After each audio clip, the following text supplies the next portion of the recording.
stream in. It's fine. Don't sweat it. Resistance is futile. So, welcome to the introduction to the core panel. We're going to talk a little bit about the setting, how it started, where it came from, what are the core themes, what this weird supervillainy setting is all about. I am Runa Fjord. I am one of the authors in the fandom, the core fandom. Dissolution was my first book. It is set in the core universe. Woo! Woo!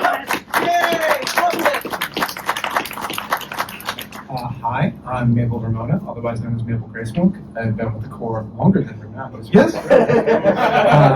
But my book, Greysmoke Rising, a bunch of you have already read, but the actual published edition will be out next week. It's up for pre-order right now. Please feel free. Yeah, very exciting stuff. Happy to be here. Can't wait to talk about this. And we might even have an inside line to the Overlord today. So if we have some really tricky questions, I might be able to get Karen on the line. We'll see what happens. Yay! I'm Autumn. I'm not published, so we're just gonna, Not published Yes. yet. You're still an author. Shut up. Not being published does not make you an author. Does make you not an author. And I'm here for moral support and for screening purposes. Yay! It's important to screen. Huzzah! Prophetic purposes. Why am I talking to myself? Emotional support screamer. Let's support them. She's an emotional support fox. It says it on her lanyard. So, guess we should get started. The core is a collaborative universe that spun out of the mind, the art, and the stories of Karen King. This goes back a very long time, but what has sprung out of that is kind of a shared universe where a whole bunch of different people wrote fan fiction before there was anything to write the fan fiction of. Because Karen just would post snippets. So, but the ideas were very nice, and it has evolved extensively over the years from those initial concepts. We'll get into a little bit about that, but this is kind of nebulous because it was created by so many different people over so long in such a small way. People would come in, they'd add a story. That would inspire others. They would add more stories. Yeah, I mean, K-Burp was Vixie doing shitposts with Guarez for the longest time, just on Twitter. Yeah. So when I got into this, as mentioned, she was my recruiter. I had no expectation that I would be able to have any sort of impact on the core. I just wanted to. I was inspired by the setting, and I wanted to write. And I wrote, and it was received well enough that it inspired other people. And I'm one of those people that helped create the tapestry that it is now. So, what is the core? It is a superhero universe set roughly 10 minutes in the future, but in a furry version of our reality. So there are no humans in the setting. Beyond that, well, no current humans in the setting. The idea was about 6,000 years, so there was a divergence point. The Overlord showed up on a Earth populated solely by humans that created an event that transformed everybody into furries. Yay! Everyone give me their first soda. Well, think about it like the Tower of Babel situation, right? Oh, Suddenly yeah. nobody could communicate with each other, all of that good stuff. It became another point for humanity to evolve from. Very, very cool stuff. Runa, speaking of writing your first book, how long did you think that first story was going to be? Oh, it's going to be a short story. Yeah, it was she gave me her outline on Twitter a million years ago. She handed me the outline and the first chapter. I read the first chapter, it was great, I loved it. But she's like, and I'm going to do this, this, and this, and it's going to take 10 chapters. I was like, yeah, sure. When you finish chapter 5, get back to me. And we'll talk about it. And she's like, it's going to be 27 chapters. I'm like, yeah, I know. It was only 19. Yeah. Only At the time. Only double. It only spawned 3 other books, Yeah. various short stories. Yeah. All of them available in various places online now. But yeah, and then the Overlord started becoming central figures in history because their goal when landing was to conquer Earth for their race. However, as time went on, they realized that was not what they wanted to do. So, what are they? Confirmed, we had them as Alexander the Great. Gilgamesh. Well, Enkidu/Gilgamesh. Enkidu. Yeah, Alexander the Great. A couple of the Roman emperors, a couple of generals during Napoleon's time. No, not during Napoleon. But anyway, Yeah. they appear that they have been a number of historical figures, generally conquering warlords because that's how they were trying to take over the world. Yeah. So, but generally, the setting progressed pretty much how our reality progressed. So, even though there are a bunch of divergence points, roughly it's equivalent to modern day, with a few dials tweaked in different ways. 5 minutes in the future. So think sort of, the reality is sort of like, the best comparison I can give it right now is The Boys, but not so fucking up its own ass. Boys is great for a lot of reasons, but it is super edgy for no fucking reason. But it's queer representation, which is what we needed. And that's an essential part of this whole setting is queer and trans. That's not to say that cis people are not allowed to be part of the setting, but they have to understand that the core of it is queer. Yes. Large. And there's a perception that it's trans femme only, which is also not true. But because the vast majority of authors were trans femme, that is the perception, but that is not the reality, and we don't want it to be the reality. So this is a setting where everybody can explore their gender, their sexuality, and at its core, I was going to say that it really is just about self-exploration through that lens. and it's not just on queer axis either. It's about plural is a big through line of different headmates for different people, and that's okay. And neurodivergence in general. Yes. If you've read any of the stories, you know that central to the story is dealing with most stories is dealing with neurodivergence and learning how to embrace those parts of you that you've been told for so long are not good, that are not something that you want to embrace, that are not something that you can live with. You're not normal. That doesn't matter. Yeah. What we use our stories, and one of the central themes of the core is to dial up contemporary North America to 11 and then use that as a lens to talk about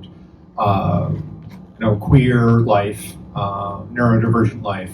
So you have a world populated by superheroes that are doing all the standard comic book things, saving the universe, fighting giant robots, all that, but they're also protecting a corrupt institution. They're the ones that are protecting the rich. They're the ones that are ensuring that human rights are not improved. They're the ones oppressing queer folk. They're the ones that make sure status remains quo. And in that sort of universe, then if you vilify queer people, you can get queer supervillains, which allows us as storytellers to tell stories about how we would fight back were we given the power, how we would react to an even more oppressive regime when having the tools to do so. I mean, like, think about it this way, gang. When you think about classic comic books, classic movies, the villains are all queer coded in some way or another. Their color palette, their attitude, their mannerisms. They are gay because that's strange, that's different, that's bad.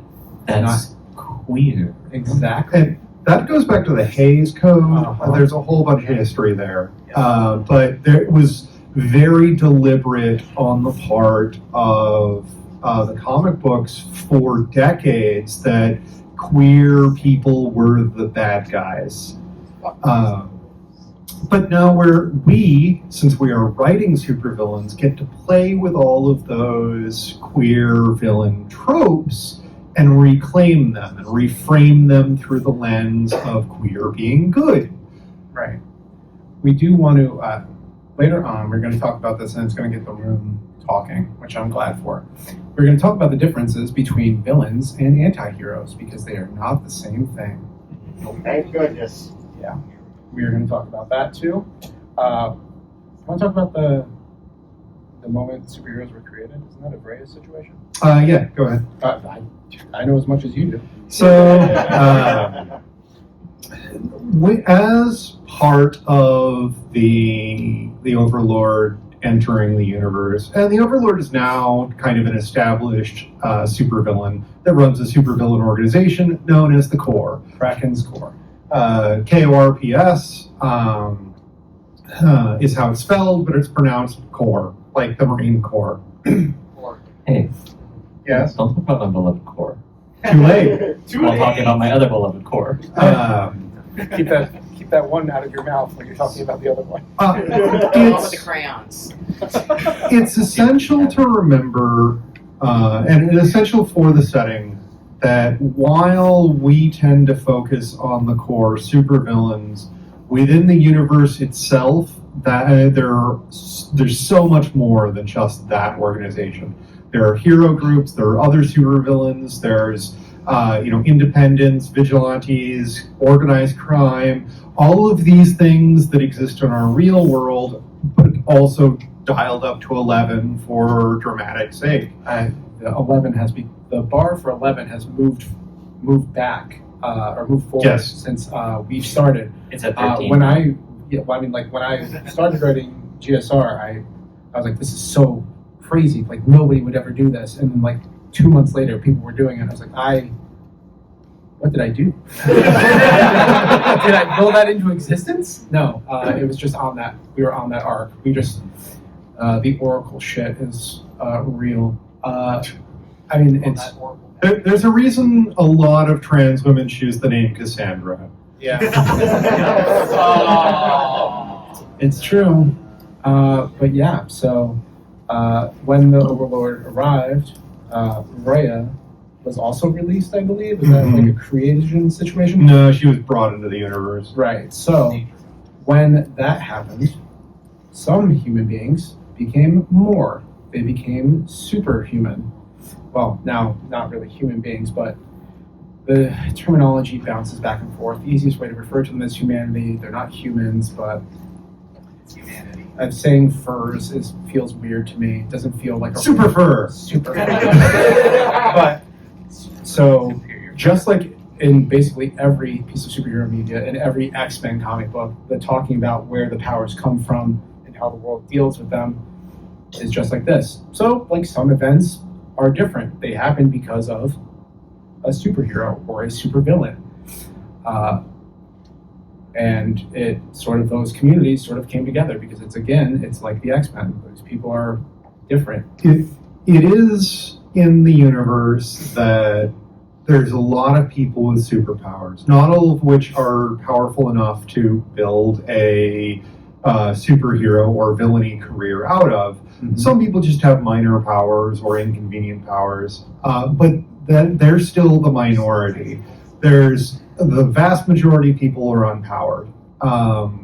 There does appear to be a trend where each generation a higher percentage of the population has powers, but that's on a time scale that we haven't been writing in yet. Yeah, and if you've read My Hero Academia or watched it, you understand the idea of the superhero paradox situation. There's also other forms of superpowers.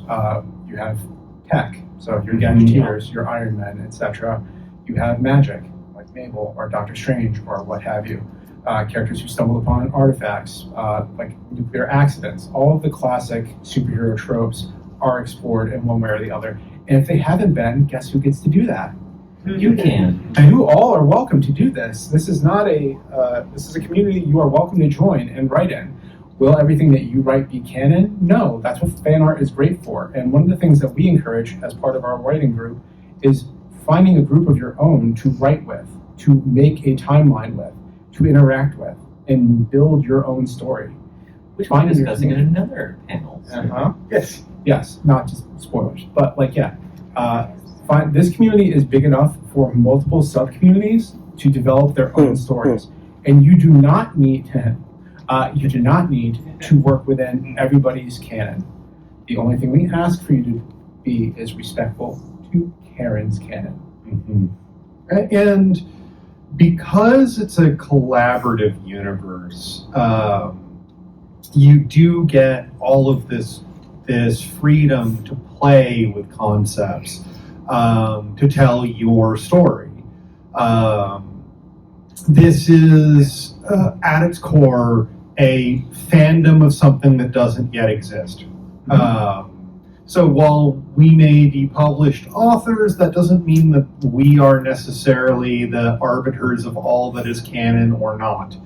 It still comes down to Karen. That comes down to Karen. And we started not with any sort of intention to get published. We just were a writing group that started writing and started working off of each other and just started trying to write the best stories that we could. It legitimately started because I read Induction and I got into Sin's DMs. Yeah, Induction by Syntax Takes. By Syntax Takes. I got into Sin's DMs and was like, this book's really important, it's really great. Is there anything else that I can read in this universe? And she's like, well, my friend Bibby has wrote a bunch of stories, otherwise known as Dixie. And I read all of those in a day and then messaged her and said, hey, we're best friends. You don't know it yet, but that's what's happening. We're best friends now. Yeah, but we are actually best friends now. But like 2 months later, we were hanging out, and I had just finished reading Grace's work. And I was like, we should talk to Grace. So we made a group chat with Grace. And then the horse got into my DMs on Twitter, was asking about core stuff. I slid into your DMs. You did. Hey. And I was like, oh, I recognize that big titty fursuit. And I was like, oh, this is awkward. So then I was like, this horse really wrote a cool story. We should invite her into the group. And then that happened. And then Lexi showed up, and I read Lexi's work, and Lexi read mine. And okay, come on in. And that was how the MFPC was formed. We are not the only game in town. We are just the first ones who got published. We do not control the universe or anything else. It's all Karen's baby. We are just helping foster it because we care about her and we care about the setting, and that's it. We are not here to gatekeep or gaslight. But we are We're here to girl boss. Very here to girl boss. I am for that. But yeah, there are a number of themes to talk about when you talk about the core. Some of them are aesthetic. As I mentioned earlier, this is about reclaiming a lot of the queer villainy tropes. So you'll see a lot of queer villainy tropes like black leather or latex, high-tech visors. All the bondage gear that you're not allowed to wear at the convention. Right. I mean, yeah, it's about taking those things that make us happy that get suppressed and putting it in their faces because we are allowed to exist just as much as anybody else. Again, it's about self-expression. Those tropes go beyond just the visual aesthetic, because one of the core supervillain tropes is mind control. And how terrible that is. Rough mental domination. But there's so much more that can be done there. And so the visors, which are so iconic in the core setting, in that setting, act as mind control for the people wearing them. But in this case, that is generally a mind control or hypnosis for self-actualization.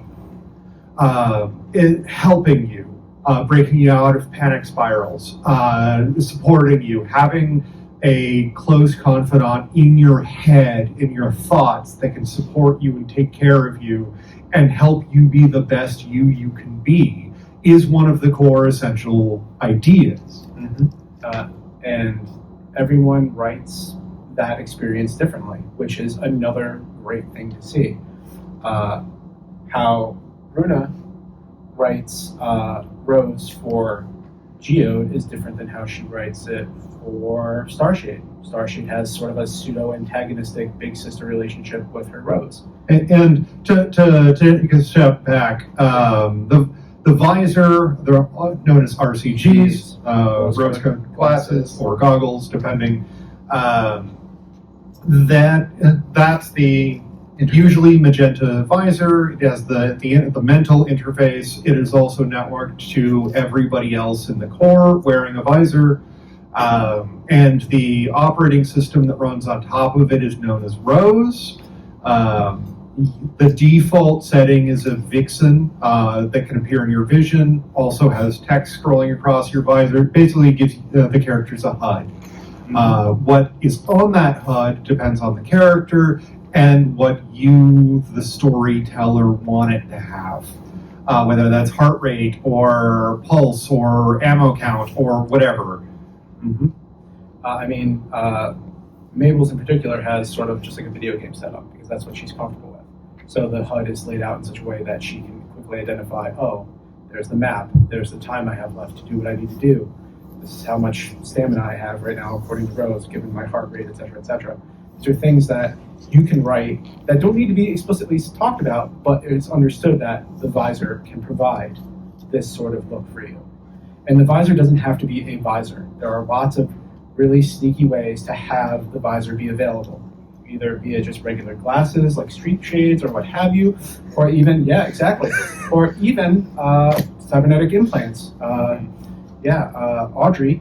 the poster girl for the core, does not wear a visor because she has optical implants to deal with that. Specialized. Look with your special eyes. My brand! Thank you. Well, it's Karen's Man, brand, so- but you know. Yeah. Karen's brand! It's really great to have like a live chat situation going on. This is good. I like Yes.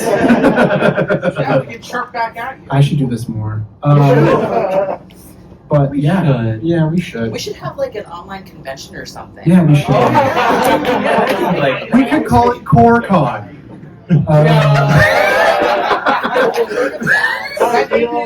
The focus group. Okay. All right, we're gonna go ahead and dodge that.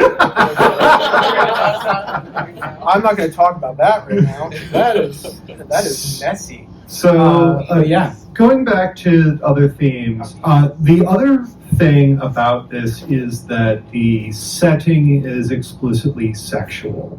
And you have a lot of bondage tropes, you have a lot of BDSM, those sorts of things, not necessarily, though often explicit, suffuse about power dynamics and finding your sexuality, finding your gender, finding who you are and what brings you joy is essential to this setting as well.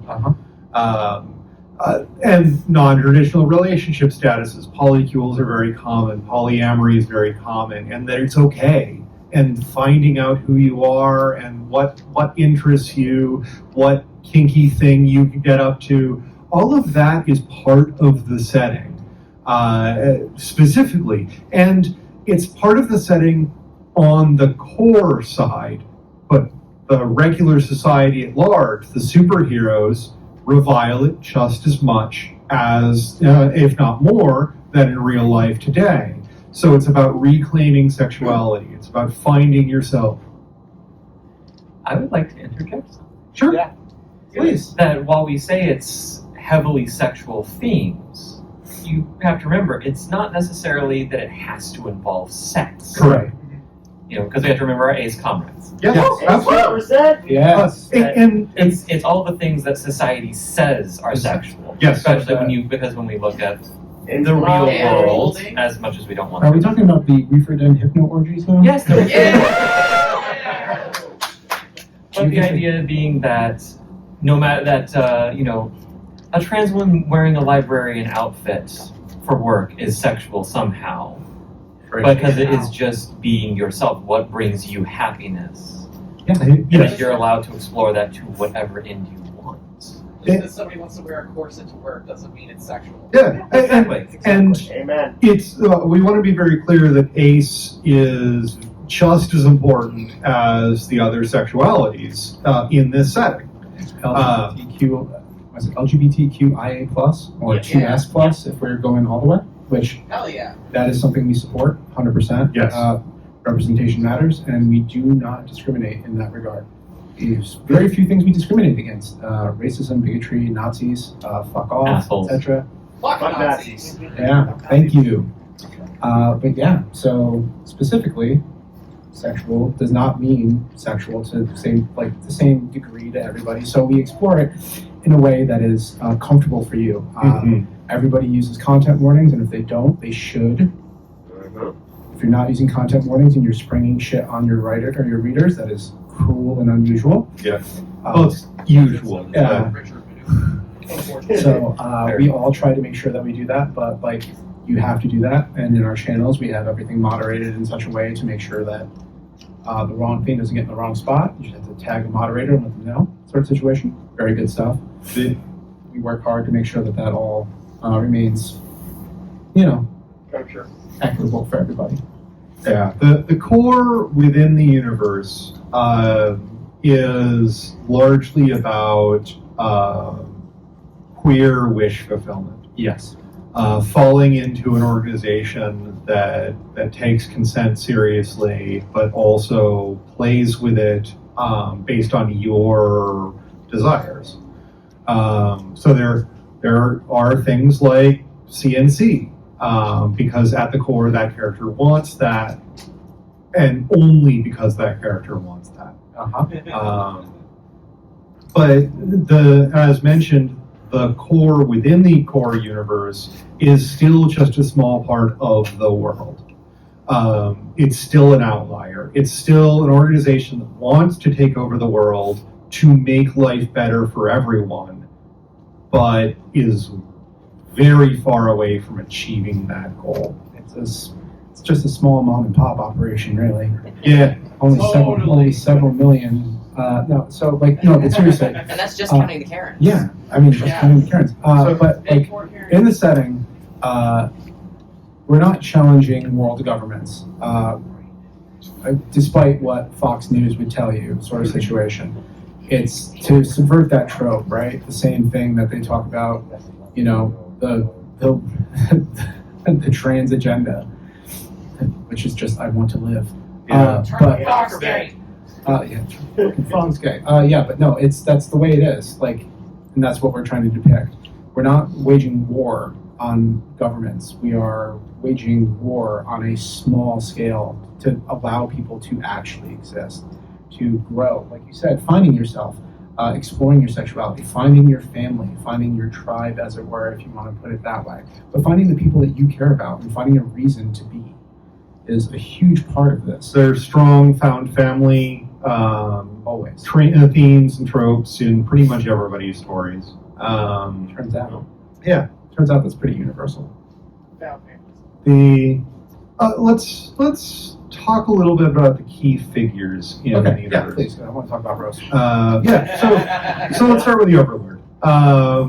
Silver Dragon, that is originally from a different dimension. Won't get into all of that backstory, but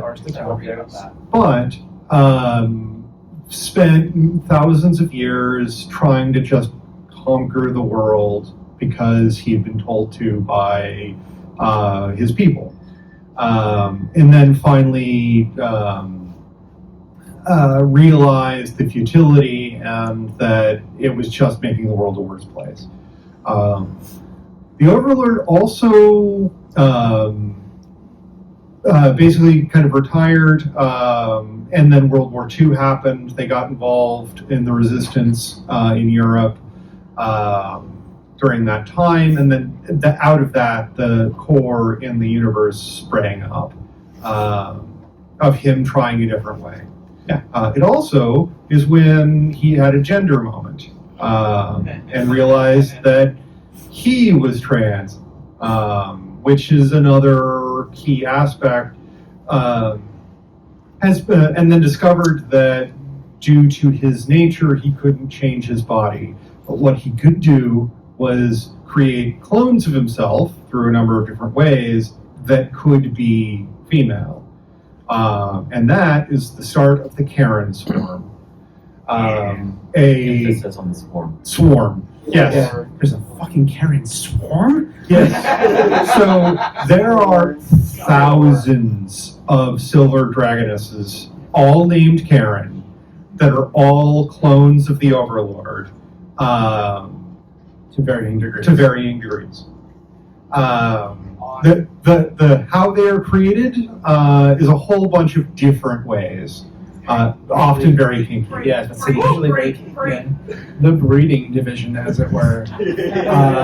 Those of you into that. But yeah, no, there are lots of different Karens, and that whole process, Karen is actively writing about the creations of the first Karens and the beginning of the swarm, the starting of the Rose Network, and what it actually means. It's stuff that's currently being written. So hold your horses. She'll get to it when she gets to it. Horse. But You're not my horse, it's, but you're the only one I got. you know, you're like, it's like sort of like a shared pony situation. She likes being shared. She likes being shared. I do.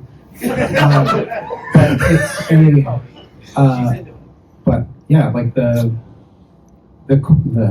basis of all the lore starts with the Overlord, the Karen swarm, the beginning of Kraken's core, or the core as we all know it now, and where it grew from there. So you go through like basically like the different ages of comics then too. So you have like the Golden Age, Silver Age, and into the modern age of comics. So when we write, we talk about like a lot of our characters are in their 30s, 40s, or earlier, depending on your age. Everybody writes where they want to write. I chose to write an older character, but you talk about the 90s as like the edgy comic books. And you remember them from if you were old enough, some of you weren't alive, for all the foil covers and all of the guns and all of the giant muscles and all of the belt pouches. The pouches. Thank you, Rob Layfield. Why does nobody have feet? What the fuck is with his tits? But yeah, It's just so huge. yeah. That But, I mean, like is that's the stuff we talk about, and we talk about heroes dealing with that. You have nebulous incidents in the past talking about this character and their sidekicks and things like that. We use this other media as jumping off points. We talk about those other pieces of media being in the world. There are superhero comics, there are superhero movies, there are fictional ones.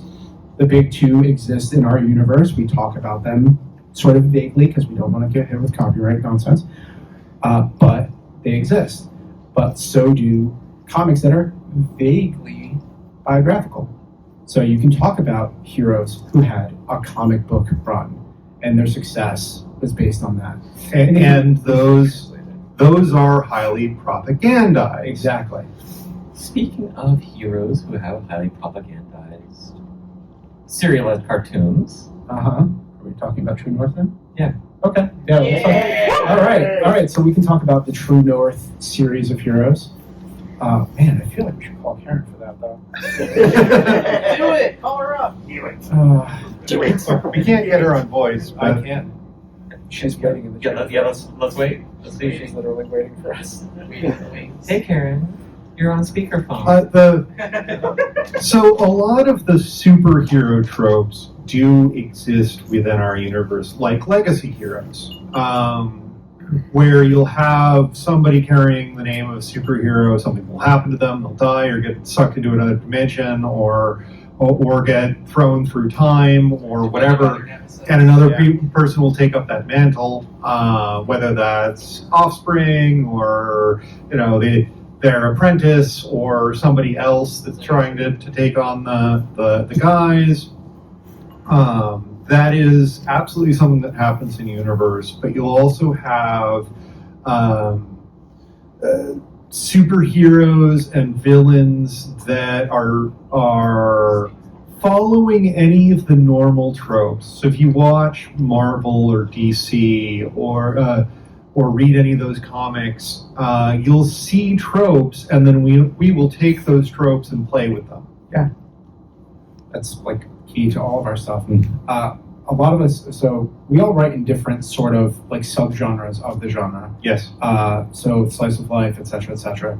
I tend to write very like comic book heavy sort of influence because that's where my influence is. But other people that are in the Corps don't read comic books. Karen doesn't read comic books. When she started writing the Corps, it was like spy thrillers.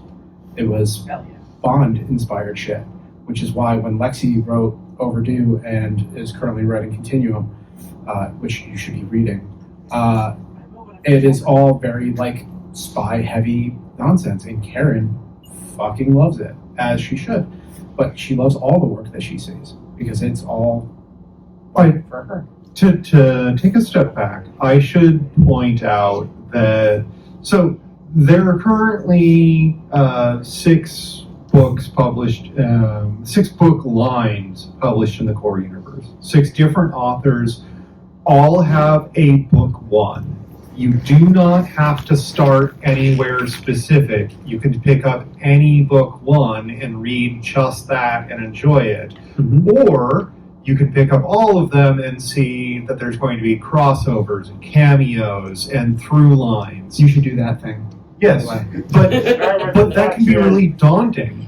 If you don't know where to start and you're looking at one of the published stories, which are all available for free online somewhere. Yes, none of us took our books offline when we started selling them. That was a key thing that we wanted to make sure always, and we promised that it would stay that way. Mm-hmm. If you don't want to buy the book, that is totally cool. You can find it.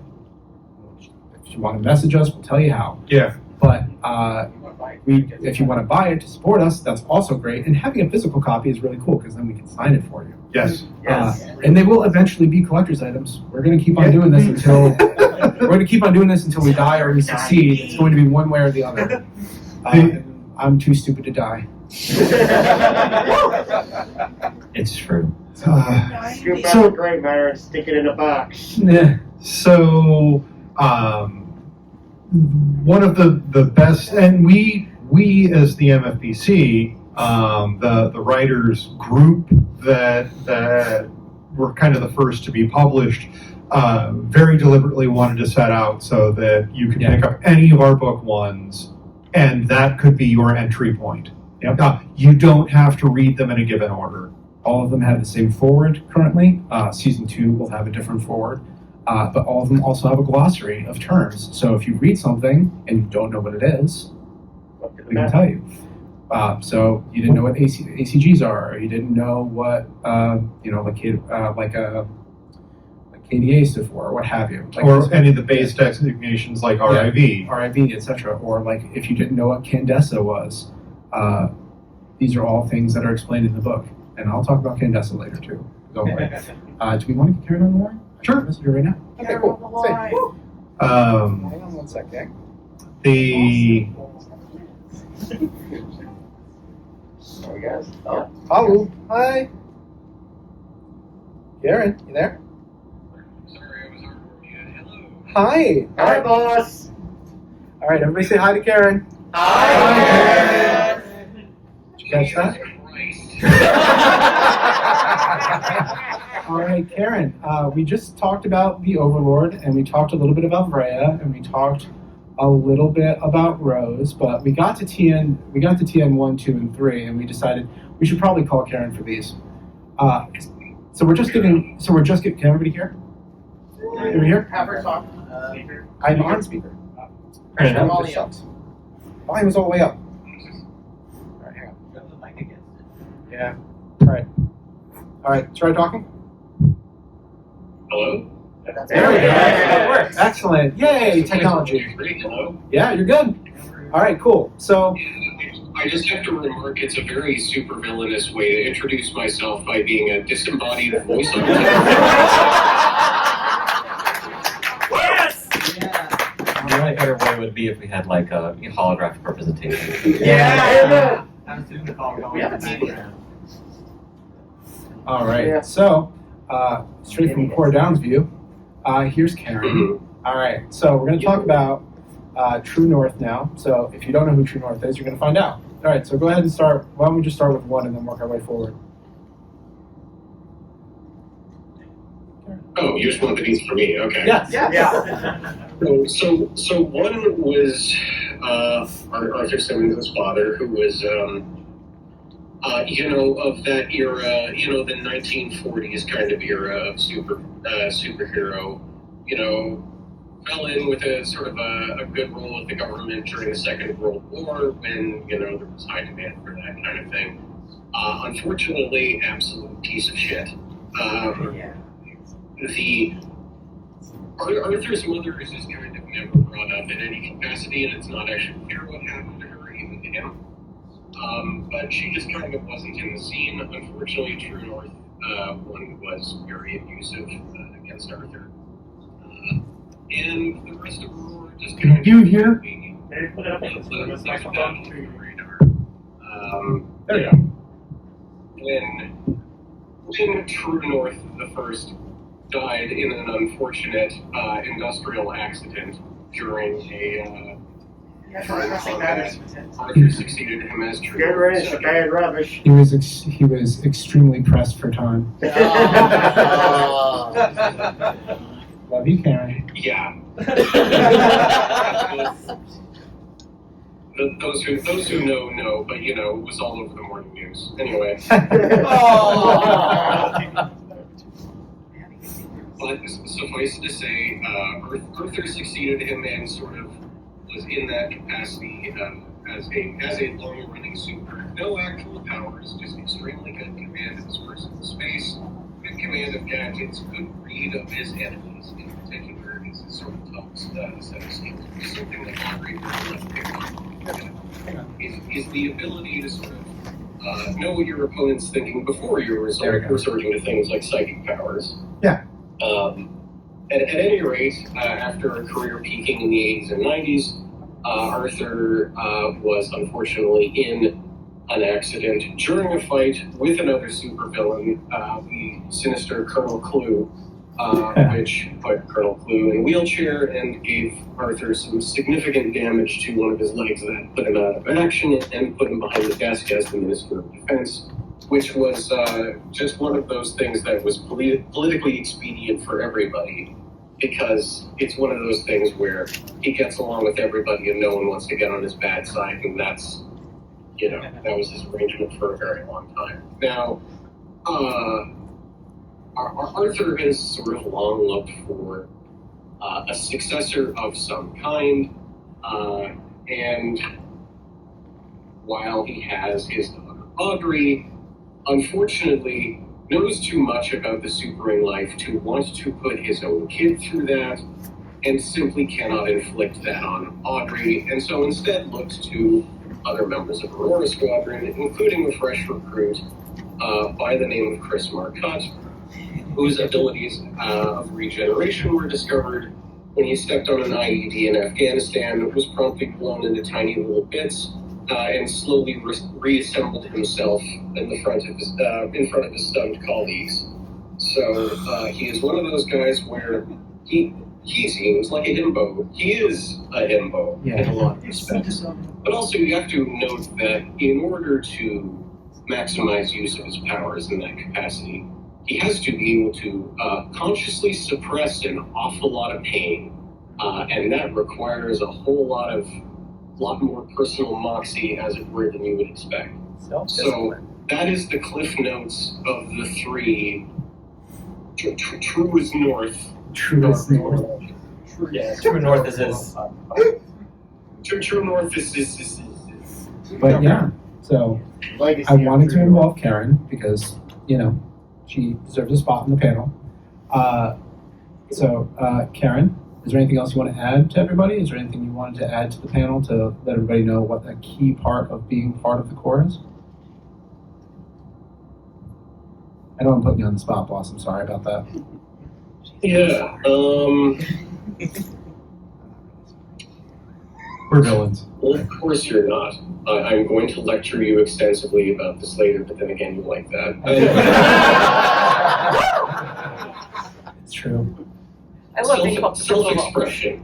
I mean, if you know me at all, you know I am the kind of rabid psychopath art teacher who's like, I need you to do something creative with this, even if you don't think you're that capable of doing something creative. Like, you know, I gave people this big old toolkit, and I want them to fuck around with it. And it's really neat when someone who, you know, is very shy about putting themselves out there, but has a lot of, you know, they've got the secret universe in their head, starts to, like, earnestly lean into that, you know, venue of self-expression. And you know what? It's one of those things where if someone gets inspired by core stuff, dips their nose into it, and uses that to leapfrog onto their own creative stuff, great. Fantastic. Absolutely. Like, as long as whatever it does, just, you know, rocket propels you into keeping on creating, then that is what that toolkit is for, and that's why I want people to play around with it. Absolutely. So, you know, if I'm thinking at the most general, it's just to, like, just fuck around with it. Be fearless about fucking around with it. That's what it's there for. Smash your action figures together. Exactly. Now kiss. Take your Yeah. promos. All right, Each other's kids. ass and kiss about All right. Thank you, Karen. Thank you so much.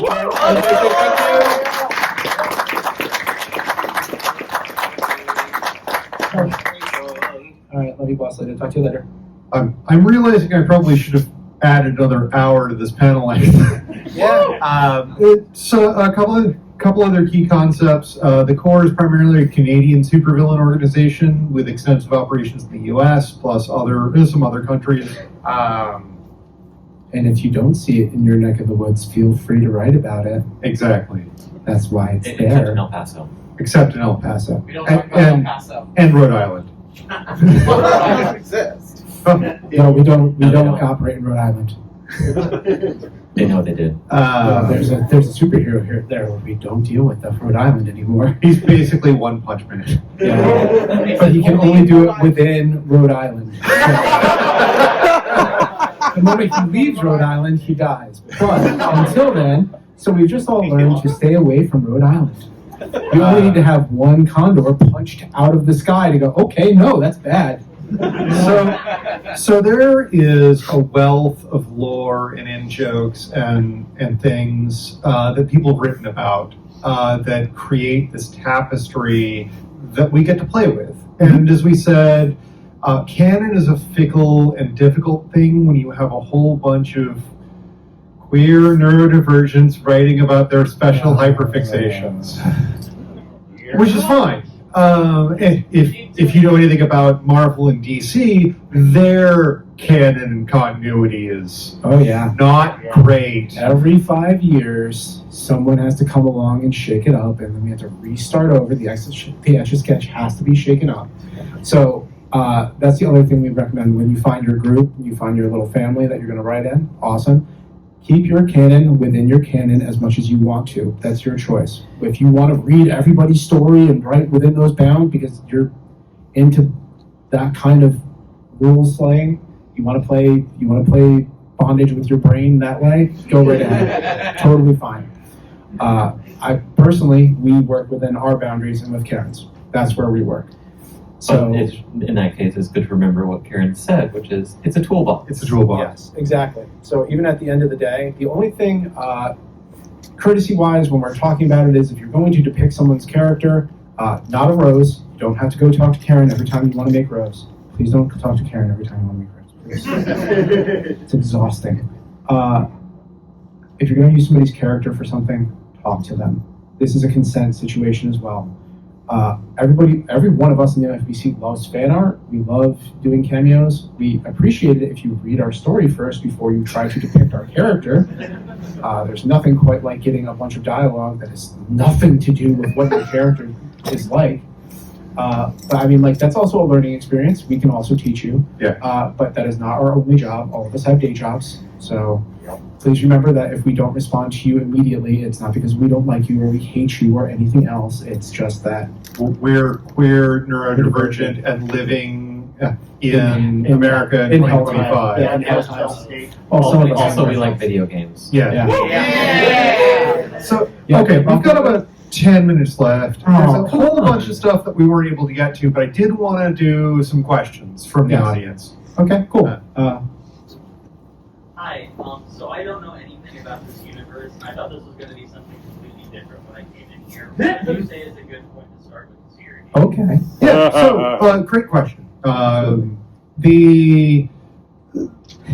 There are a number of different entry points based on what your interests are. Currently, there are 6 different novels published in And Core one comic book. and 1 comic book. And any of those are good places to start. All of them are slightly different in terms of theme and ideas and who the main characters are. So any of those are good entry places. You can also, there are story archives out there. If you can find them, you can just dig into those. There's a wealth of fiction written in this. Or you could just vibe with the art. Yeah. Let that to be your jumping off point. I mean, Karen's been doing art for 15 plus years at this point with the visors on. And long before I transitioned, I remember looking at the art and going, that's really cool. I'm not cool enough to deal with that. Guess what, nerd? Yeah, I know. And then fucking 10 years later, I transitioned. And then guest of honor at DVS. So weird. But yeah, no, like, please pick your poison. But my jumping on point was induction. So that's always going to be my recommendation is induction and realignment because Sin and Vixie or Bibby on the books are like my best friends. And they show up heavily in my book, Greysmoke Rising, The Magician, now available for pre-order. Yeah. So we are published through Furplanet, and we are currently at this convention working their table. So if you go to the dealer stand in the back corner, we can talk you through each of the books, what they're like, find your interests, and help you explore them if you want to get in that way. If you want us to hyperfixate and info dump about our characters, we are all the more happy to do it. We'll just have to wait for the next people. We have, unfortunately, there's no way to pre-order the book at the table. You have to do that through your phone. But please feel free to take a fucking selfie and send me a picture when you get your book. I would love to do that. But does that answer the question? Oh, yes. Yes. Did that answer your question? All right, cool. Next question. Anybody? All right, up front. Alright, this is going to sound a little esoteric, but I love that. because the core kind of started as, like you described it as a fan fiction community before there was fiction. Yep. I feel so much of the core's history has been eroded by the death of Twitter. Yes. Yes. Is Agreed. there any sort of repository where, like, Yes. I can go through old posts between friends? Because I Yes. feel like that's where a lot of that comes from, and I can't access it anymore. Well, some of it has been archived through like Google Docs or what have you. It's not perfect. Unfortunately, Elon taking over Twitter sort of ruined everything for a long time. Some of it is just lost. Yeah, so some of it is lost media. It's in the memories of the people who did it.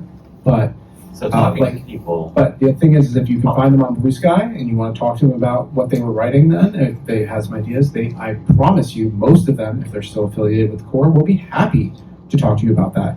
If you tag Vixie and ask her about Caber, she will lose her mind and tell you everything she wants to Is there like a Yes, so- master list of everyone who writes for the Corps? Not, all right, so Or do I just have to go So- through everyone's profile pictures? All and pick out the right. bias? So there's not a master list. There is there's a repository. I'm not going to talk about it publicly because we have a problem with kiwi farms. But there's a repository of fiction, and you can find specific authors from it. People have removed themselves when they've left the community, that sort of thing. It's a living community. Exactly. So, people age out or whatever you want to call it. They lose interest. They walk away. That's fine. That's their choice. I'm not going anywhere. You'll have to pry it from my cold, dead paws. But there's that. All of us in the NFBC have our own repositories that links to everybody else's repository. We had a master timeline for a little while, but that everybody's been rewriting because the books have to be rewritten. When you write a book, it's not the book. Just FYI, the first time you write a book, that is the first draft. Expect 3 or 4 more before you get to the last book. And that's not even before your editors touch it. That's like you going like, oh, this idea is stupid. I need to fix it. And then your editors are going to come back with a whole bunch of ideas and comments, and you need to get rid of this chapters. And, so you're going to make adjustments there, and then the book comes out, and then you discover a bunch of typos and issues, and your editor will stealth update that so future printings of your book are different than old ones. There's nothing indicating which one is which. Yeah, we don't do difference. So, does that help to answer the question? Yeah. So, kind of the deal is ask around. Yeah. Again, People love to talk about their hyperfixation. Yes. Exactly. If you want a link to like somebody's bio or whatever, please let us know. So- is there like an online document for the foundational lore? Like, Yes. talk about? There's a primer out there. Ask anybody with a visor in this room right now; they will tell you where the primer is. I just can't do it over the mic because it's a long address and I don't have it memorized. Yeah. But we can give it to you. Yeah. Don't sweat it. All right. Yes. Where do I get one of those fancy visors that you're wearing? Oh, these are Illumi Cyberware visors, I Yes. believe. Yes. So Illumi Cyberware, anywhere you find them. Etsy, I believe they have a private shop now. You should probably shop through their private shop. Yeah. They're based in the UK. So right now they're going to be a little extra expensive, unfortunately, because we live in hell times. They They also, do they also make fursuit-sized ones. Yes. And other various wearables and etc., badge holders, things like that. So please, I'm not a sponsor, or we're not sponsored. These were not I bought mine. Yeah. Mine was technically I a gift. stole mine. Mine was technically a gift from another member. But yeah, all right. So other questions? Yes. Yes, in the back. On back left. Oh. Yeah, you. I'm fixing not that one. Hi, other Vixie. So you can play with this and whatnot. But what if I do it wrong? You can't do it wrong. Yeah, you can't do it wrong. It's As a Karen living- said, fuck fiercely. I mean, It is rate fiercely. Well, so the thing is that it's a living universe, right? If you depict someone's character wrong, you can work with them and fix it, or you can make a new character to fit that slot. Fanfic is about your passion for it. It's not about being exactly right. If you want it to be exactly right, that's your prerogative. You do the thing that you need to do. And if the person whose character you're depicting doesn't like it, they will talk to you about it. I mean, this was kind of covered. I mean, sorry, that's not shitty me to say. It was kind of covered, but the thing being is that when you're worried about like if you mess up, the best way to kind of do it is to find people to talk to share with, to just discuss. My entry was literally also Mabel, and like the first thing I wrote was not good. It was very bad. It was not very bad. It was just you. It was very All right. bad. Okay. But from Regardless. that, I was able to develop my own story that I feel very good about, and that allegedly other people feel good about. It's crushing. I can't wait for you all to read it. Yeah. Okay. Do you have another question? Anybody else? There's One more? one over there. One over. Thank you Hey. very much.